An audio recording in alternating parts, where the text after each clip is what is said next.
चाहिए? सरकार बढ़िया होना चाहिए। सरकार बढ़िया होना चाहिए। अभी तक वर्तमान में बाबा की सरकार और केंद्र में मोदी जी का सरकार चल रहा था, और क्या इस सरकार से संतुष्ट हैं? जी संतुष्ट है सरकार से। सरकार से संतुष्ट हैं। आते हैं और भी लोगों से पूछेंगे। चाचा, क्या माहौल है? बिजली कहाँ गिरी? बढ़िया माहौल है, कमल के फूल पर। और क्या? अच्छा, हाँ, विकास हो रहा है बढ़िया राष्ट्र का। मोदी जी के कार्यकाल से योगी बाबा के कार्यकाल बहुत संतुष्ट है, बहुत राष्ट्रहित में बहुत संतुष्ट है। राष्ट्रहित का वोट गिरा। राष्ट्रहित का वोट गिरा? हाँ, राष्ट्रहित का। तो मुद्दा क्या है? मतलब आप लोग का जो है, ये सरकार जो वर्तमान में चल रही है, इस सरकार से संतुष्ट है? हाँ, बहुत संतुष्ट है, बहुत संतुष्ट है। नहीं, कुछ लोग कह रहे हैं सरकार महंगाई लाया है, लाया। महंगाई कहाँ है? कहाँ महंगाई है भाई? कहने दीजिए। इसी पर तो लड़ाई हो रही है। कुछ नहीं लड़ाई हो रहा। लड़ाई वाले जितना गठबंधन है सब भीतर चले जाएंगे, बाहर कहाँ रहेंगे? ये सब गठबंधन वाले सब भीतर चले जाएंगे। कहाँ लड़ाई में नहीं है क्या वो लोग? नहीं, लड़ाई कहाँ है? कोई नहीं लड़ाई है। कहाँ लड़ाई में है? सब लड़ाई बाहर, सब लड़ाई से बाहर है भाई। कहाँ भूल रहे हैं? यही तो नहीं, हर क्षेत्र हर जगह ही से, हर लोकसभा से, हर लोकसभा जीत रही है सरकार।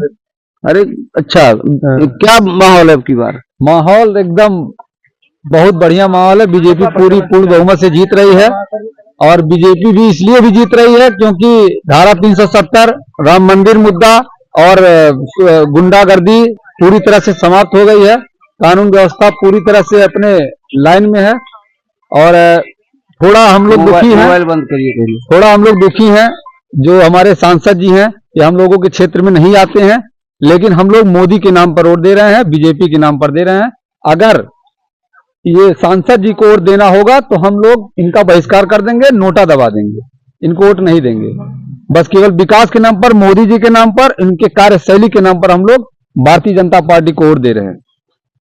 वो विपक्ष तो कह रहा है कि महंगाई आया, बेरोजगारी आया, तो विपक्ष का जो टारगेट है मोदी जी के मतलब कार्यकालों पर, उसी के आधार पर लड़ाई लड़ रहा है विपक्ष।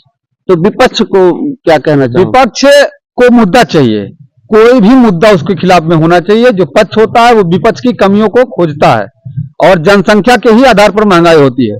किसी के घर में अगर 5 लोगों का भोजन बन रहा है, उसमें 5 लोग अतिरिक्त चले गए तो महंगाई आपके ऊपर आ गई, वो महंगाई उनके ऊपर नहीं आएगी। तो जनसंख्या आप पैदा करते जा रहे हैं और कह रहे हैं जनसंख्या के आधार पर हमको महंगाई बढ़ रही है। महंगाई आप कम करिए, जनसंख्या आप नियंत्रण लाइए, उसके लिए कानून बनने का प्रयास हो रहा है। भारतीय जनता पार्टी कानून बना रही है, उसमें घनघोर विरोध हो रहा है, और एनआरसी का भी विरोध हो रहा है। जहां नया कानून बनाया जाता है जो राष्ट्र हित में हो, जो देश हित में हो, उसमें लोग विरोध करते हैं। विरोध नहीं करना चाहिए। राष्ट्र हित में, देश हित में जो कार्य ठीक ढंग से हो वो करना चाहिए, और हर जगह एक कमियों को निकालकर जबरदस्ती विरोध करना, और इसमें कोई तत्व नहीं है, तत्व विहीन है। पूरी तरह से भारतीय जनता पार्टी पूरे जिले में नहीं पूरे देश में और प्रचंड बहुमत से नरेंद्र मोदी जी के नेतृत्व में सरकार बनाने जा रही है, और बनाकर रहेगी। विपक्ष कुछ नहीं कर पाए, सुपड़ा साफ है। विपक्ष कुछ नहीं कर पाएगा। विपक्ष तो विपक्ष इस समय क्यों कमजोर है? विपक्ष को मुद्दा ही नहीं है विपक्ष के पास। विपक्ष का जो प्रत्याशी है, तो आप यहाँ के जो प्रत्याशी है पप्पू निषाद जी, वो अपना प्रधानी तक नहीं जीत पाए, नगर पंचायत में चेयरमैन ही नहीं जीत पाए, और विधायक 5 साल रहे, मंत्री खाद्य रसद विभाग से 5 साल रहे, खाद्य रसद विभाग से 5 साल मंत्री रहे। इनके मंत्री के कार्यकाल में पूरे क्षेत्र की जनता से पूछ लीजिए, कोई काम नहीं हुआ, और न इनके विधायकी निधि में कोई काम हुआ है, न प्रधानी में कोई काम हुआ। इनका प्रधानी स्वयं हार गए, इनकी औरत प्रधानी लड़ी थी वो हार गई। ये प्रवीण निषाद जी 5 साल रहे, इनका भी कोई कार्यकाल सिर्फ मोदी जी का देखा जा रहा है। इनका पक्ष विपक्ष का कोई मुद्दा नहीं है, मुद्दा सिर्फ मोदी है, और वही मोदी की वजह से पूरे देश में मोदी लहर है, और उसी वजह से वोट पड़ रहा है। यहाँ वोट केवल मोदी के नाम पर पड़ रहा है, यहाँ वोट प्रवीण निषाद या पप्पू निषाद की वजह से नहीं पड़ रहा है। अगर वो लोग चुनाव लड़े, यहाँ कोई वोट नहीं डालने आएगा। कुछ लोग ये कह रहे हैं 14 में जो मतलब माहौल था मोदी जी का, 19 में जो माहौल था, जो लहर थी, इस समय वो लहर नहीं है। इस पर क्या विचारधारा है? कुछ जातिवादी ताकतें हैं जो कमजोर करती हैं, जो हमारे क्षेत्र में कुछ कहीं ब्राह्मणवाद तो कहीं ठाकुरवाद, जो कि हम लोगों को बचना चाहिए, जातिवाद से बचना चाहिए, राष्ट्र हित में। ऐसा लगता है कि लहर में कमी आया है? लहर में कुछ कमी हो सकती है, लेकिन जीत मोदी की ही होगी। कुछ कमी है, तमाम मुद्दाएं ऐसी होती हैं जो लोग नहीं समझ पाते हैं, क्योंकि जिसको समाज को लेकर चलना होता है, क्षेत्र को लेकर चलना होता है, वो नेतृत्व कर पाता है, लेकिन ठीक ढंग से नहीं कर पाता, क्योंकि कुछ चाटुकारिता लोग करते हैं और खाने पीने का काम करते हैं, इसलिए वो नहीं अपने ढंग से कर पाते हैं। आपके जिले में पप्पू निषाद जी आपके जिले के हैं, परवीन निषाद जी बाहर हैं, मतलब गोरखपुर के हैं, तो घर बनाम बाहरी का लड़ाई चल रहा है, इस पर क्या? कोई घर बनाम बाहरी का लड़ाई नहीं है। जैसे पप्पू हैं वैसे प्रवीण है। पप्पू भी कभी 5 साल में किसी के पास नहीं गए, पूरे क्षेत्र की जनता में घूमकर आप पूछ लीजिए, किसी के पास नहीं गए हैं, और प्रवीण भी किसी के पास नहीं गए हैं। तो बाहरी तो दोनों हुए। जब किसी के पास दोनों प्रत्याशी नहीं गए तो बाहरी दोनों हुए, तो उससे अच्छा हमको मोदी को देकर वोट दे देना है। मोदी और योगी जी के नाम पर वोटिंग हो रहा है, मतदान हो रहा है, लोग यही कह रहे हैं। ना यहाँ की जनता परवीन निषाद से संतुष्ट है, ना यहाँ की जनता पप्पू निषाद से संतुष्ट है। अगर वो जिले के हैं, घर के हैं, तो वो भी पब्लिक के बीच में कभी आना जाना उनका नहीं हुआ। मंत्री का कार्यकाल खत्म होने के बाद, यानी कि विधायकी का कार्यकाल खत्म होने के बाद, यही कहना चाहते। जी बिल्कुल सत्य है। और अब हम लोग यही कामना करेंगे, जितने जहां वोट नहीं पड़ा हुआ है, हम सभी लोगों से यही प्रार्थना करते हैं कि राष्ट्र हित में, देश हित में, और जो ठीक काम करे। जितना आवास भारतीय जनता पार्टी में मिला है, जितना शौचालय मिला है, जितना बिजली का कार्य हुआ है, जितना रोड सड़क नाली का कार्य हुआ है, और जितने लोग बेघर थे, जितने लोगों को अनाज मिला है कोरोना काल से लेकर आज तक, जितना अनाज मिला, सारे उनके कार्यों को आप गिनती कर लीजिए। कोई भी 70 साल के सरकार में कोई सरकार ऐसा कार्य नहीं की है। जो 5 किलो गल्ला से और राशन से क्या होगा? लोगों का यह कहना। राशन से क्यों नहीं होगा? जो कोरोना काल में लोग घर से नहीं निकल पाते थे, पुलिस लाठियां भाजती थी, छूने से रोग होता था, और उनको घर बैठे राशन मिल रहा था सरकार के द्वारा। वो एक सहायता है, वो एक सहायता है, और वो सरकारों को करना चाहिए। विपक्ष इस समय महंगाई और बेरोजगारी पर लड़ाई लड़ रही है, जिसमें विपक्ष का यह कहना है कि बीजेपी कहीं न कहीं इन मुद्दों पर बहुत पीछे है। कोई महंगाई नहीं है, महंगाई लोगों को लग रहा है। बेरोजगारी नहीं है। बेरोजगारी किसके सरकार में थी? नहीं, उसके पहले 70 साल में सबको आर्मी में ड्यूटी लगाते थे। अरे भाई, सरकार में बेरोजगारी नहीं थी। बेरोजगारी हर सरकार में रहती है, बेरोजगारी रहती है। पेपर लीक होने का जो है इल्जाम लग रहा है आपके सरकार पर, वर्तमान सरकार पर। पेपर लीक हुआ, उसमें तमाम कमियां आई, जांच हुआ, और जांच के बाद दोषियों पर कार्रवाई होगी। वो सरकार का आदेश हुआ है। उस पर उन लोगों का क्या होगा जो पेपर में भर्ती के लिए अपना आवेदन किए थे? उनके लिए निःशुल्क व्यवस्थापक वहां व्यवस्था तक जाने के लिए व्यवस्था की गई है।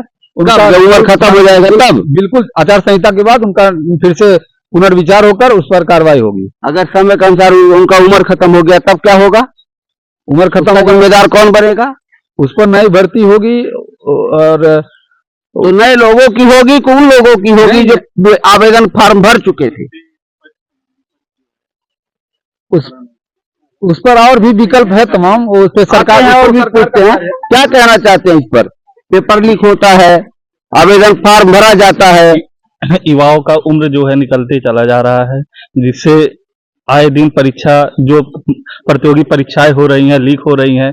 चाहे आप यूपी पुलिस का ले लीजिए, उसके बाद फिर टीचर जो प्राथमिक विद्यालयों में शिक्षक भर्ती हो रही है, 2019 से प्राथमिक शिक्षा में कोई भर्ती नहीं आई है। युवा लाखों रुपया खर्च करके ट्रेनिंग ले रहा है, प्रशिक्षण ले रहा है, लेकिन सुचारू रूप से उसका कहीं पे नियुक्ति नहीं हो पा रही। अगर पेपर हो रहा है, अभी देखिए आरओ का समीक्षा अधिकारी का पेपर हुआ है, उसमें भी पेपर निरस्त हो गया है, पेपर लीक हो गया है, जिससे युवाओं का भविष्य खतरे में, वो बेरोजगार हो जा रहे हैं।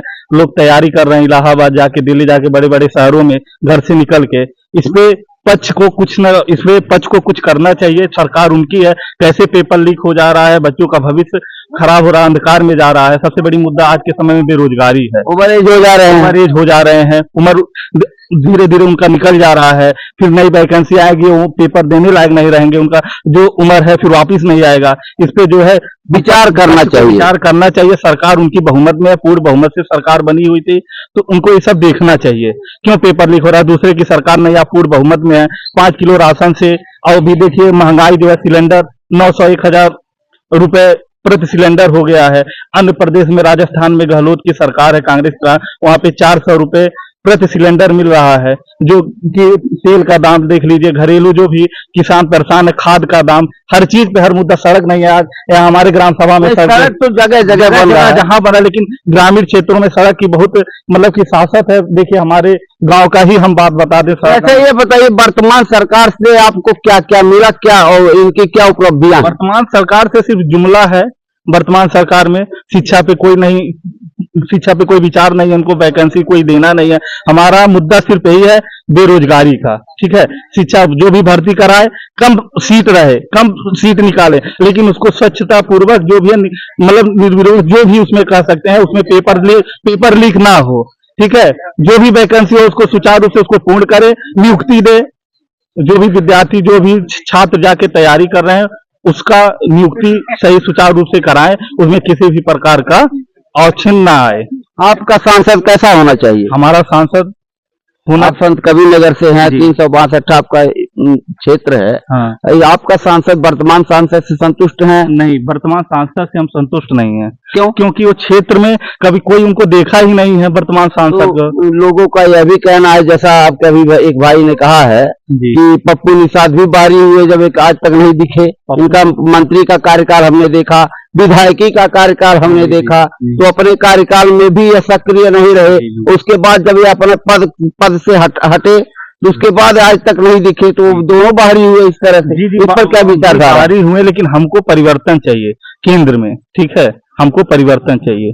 तो प्रत्याशी दोनों प्रत्याशी देखिए, प्रत्याशी व्यक्ति विशेष, जैसे आज लोग कह रहे हैं कि मोदी सरकार, ठीक है, लोग मोदी सरकार पे वोट कर रहे हैं। कोई प्रत्याशी, कोई व्यक्ति विशेष नहीं देख रहा है, हमको सरकार से है। तो एक बार हम चाहते हैं कि राहुल गांधी का सरकार बने, गठबंधन का सरकार बने। एक बार सत्ता में परिवर्तन होना चाहिए।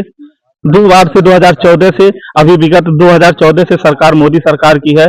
इसमें बेरोजगारी सबसे चरम सीमा पे है, गुंडागर्दी है, इसमें तानाशाही है। इसमें तो आपको भरोसा है कि राहुल जी आएंगे तो बेरोजगारी हटेगा? राहुल जी आएंगे और राहुल जी परिवर्तन लाएंगे, ये उम्मीद है। अच्छा बताइए, युवा की सोच, हर महिलाओं के खाते में पर मंथ 8500 रुपए देने का उनका वादा है। सिलेंडर सस्ता करेंगे, बिजली सस्ता करेंगे, 200 यूनिट बिजली फ्री देंगे। वो सबसे बड़ी उनके एक बार परिवर्तन, एक बार जरूर ये है कि राष्ट्र हित के लिए परिवर्तन आवश्यक है। परिवर्तन करना चाहते हैं? बिल्कुल बिल्कुल। अगर युवा को एक बार जरूर देखना चाहिए। संविधान का भी ये मतलब है, लोकतंत्र का भी ये मतलब है कि परिवर्तन ही एक रास्ता है। हमारा हक है, हम अपना लोकतंत्र का, अपना मत का सही प्रयोग करें। एक बार हम गठबंधन की सरकार बना के एक बार उस सरकार को भी देखा जाए। अपना मत अगर नहीं है, फिर 5 साल बाद वो परिवर्तन होगा।